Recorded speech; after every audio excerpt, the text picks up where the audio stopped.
अस्सलामु अलैकुम आदाब। Labour update.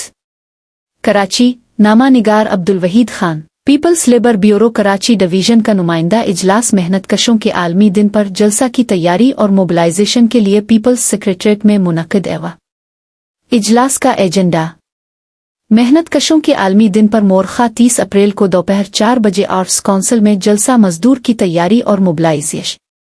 इजलास में मेंबरान कराची डिवीजन कराची के तमाम डिस्ट्रिक्ट और यूनियन के सुदूर जनरल सेक्रेटरी और सेक्रेटरी इत्तलात ने शिरकत की। इजलास की सदरात पीपल्स लेबर ब्यूरो कराची के सदर असलम समो साहिब ने की। इजलास के मेहमान खुसूसी पीपल्स लेबर ब्यूरो सिंध के सदर हबीब अल्दीन जुनेदी साहिब थे। जलसा की इफादियत नज़्म व ज़ब्त पर पीपल्स लेबर ब्यूरो के जनरल सेक्रेटरी हुसैन बादशाह ने ब्रीफिंग दी। इजलास से हबीब अल्दीन जुनेदी, असलम समो और हुसैन बादशाह ने खिताब करके जलसा आम के मकासद, इफादियत व जिलसे आम के इनेकाद की तैयारियों अपने अपने डिस्ट्रिक्ट और यूनियन में मीटिंग करके मोबिलाइजेशन, पीना फ्लेक्स, झंडे आवेज़ा करके जलसा आम की तशहीर और दीगर उमूर पर अपने अपने ख्यालात का इजहार किया।